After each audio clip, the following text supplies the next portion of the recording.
Hello and welcome to Kidquake. My name is Ileana and I'm a librarian at the San Francisco Public Library. If you're like me, you may love reading and writing and hearing from those people who write and illustrate books that we love to read. But have you ever actually made your own book?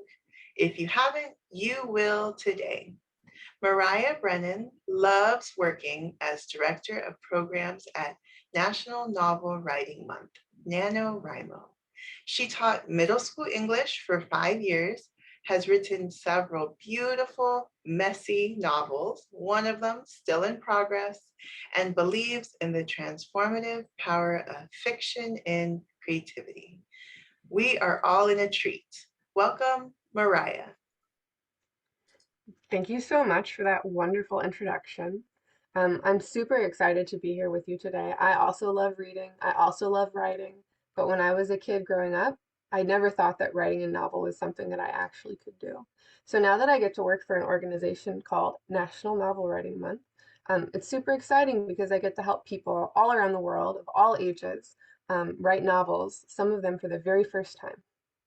Okay, so by the end of today's session, you probably won't have a whole novel written because novels are pretty long and they take a lot of time. For example, I've been working on one for almost 3 years. That's so long. um, some people write them a lot faster, though. I'm just a slow writer. But you will have an idea of what a novel is, how you can start writing one, and you can start working on your very own character. So that will be pretty exciting.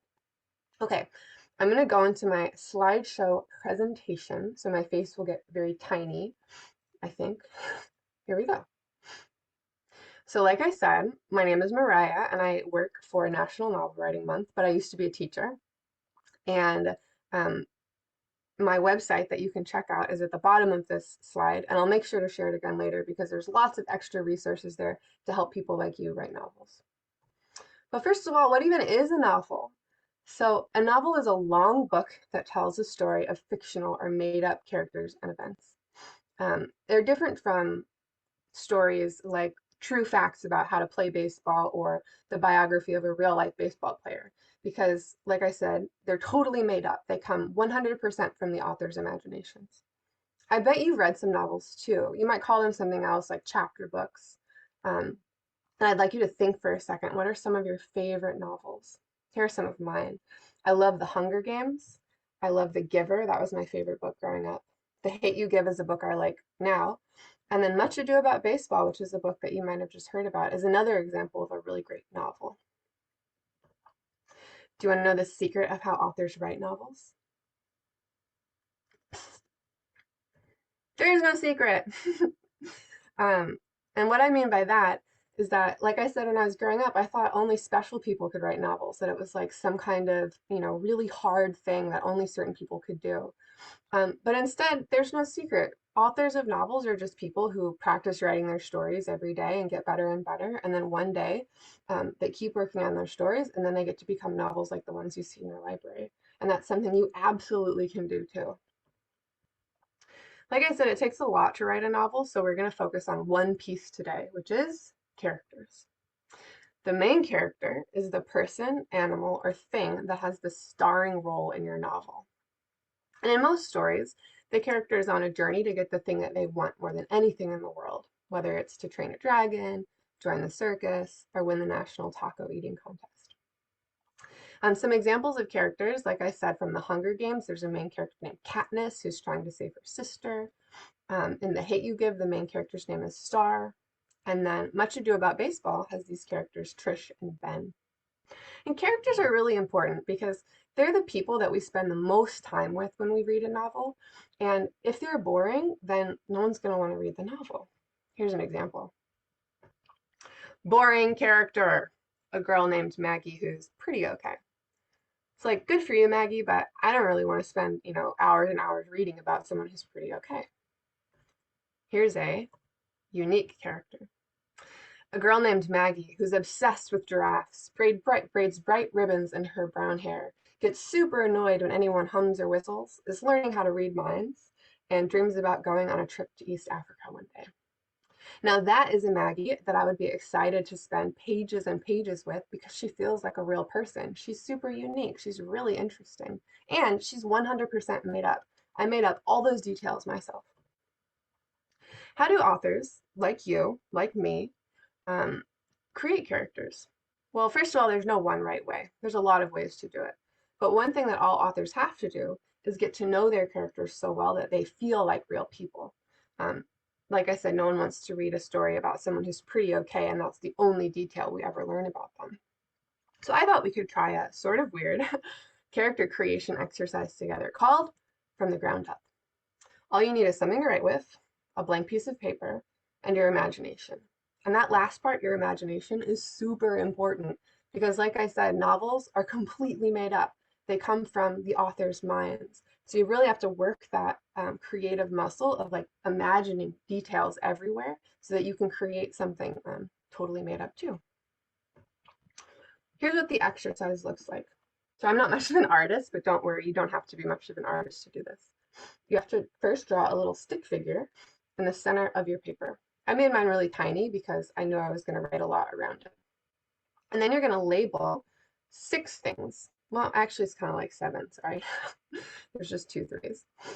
1, shoes. 2, pockets.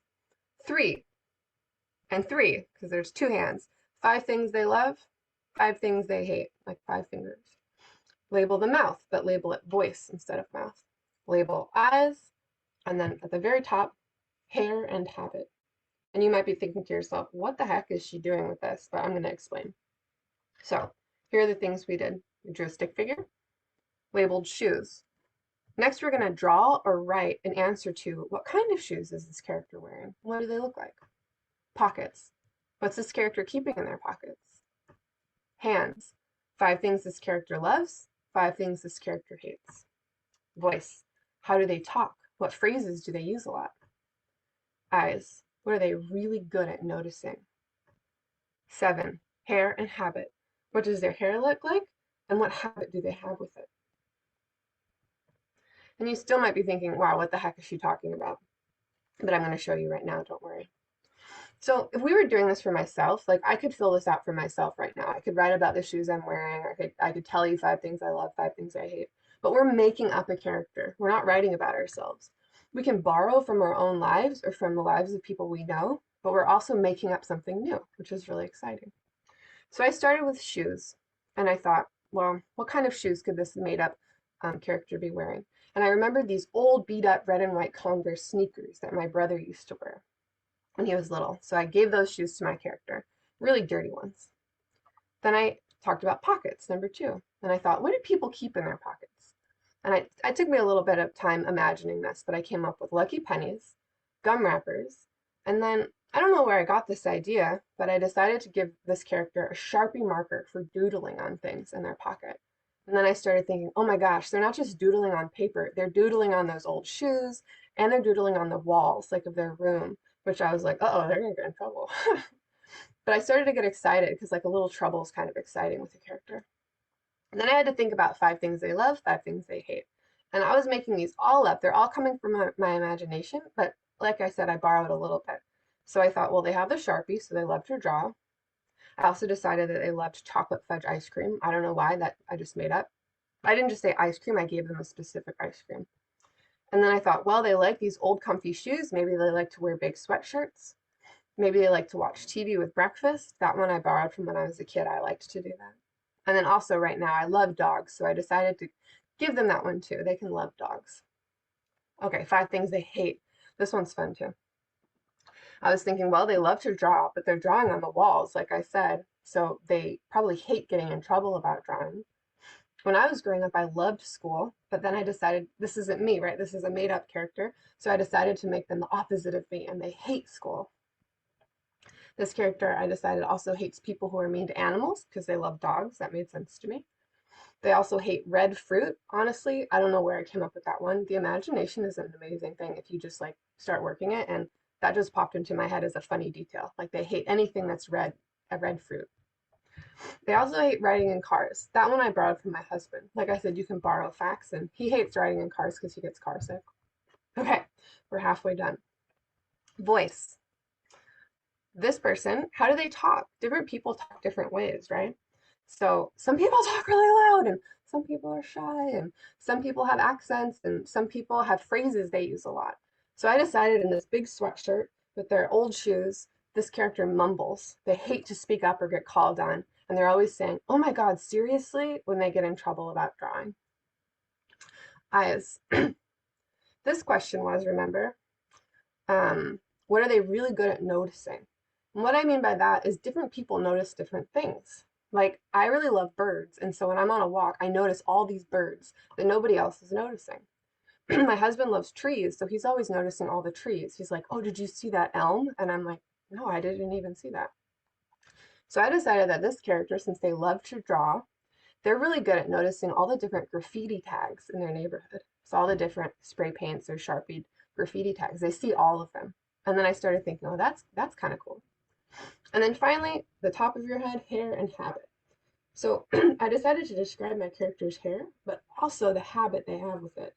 And we have all different kinds of habits with our hair, right? Like I do this a lot when I'm thinking, or some people like to run their hand through their hair and it sticks up, or some people are always braiding their hair or chewing on their hair, or wearing a hat to cover up their hair, all different things. And those details, not just the hair color, but the kinds of things a character does with their hair, really help build an interesting character. So I said, okay, this person has short, curly brown hair and likes to run their hands through it to make it stick straight up, like when they're thinking or drawing.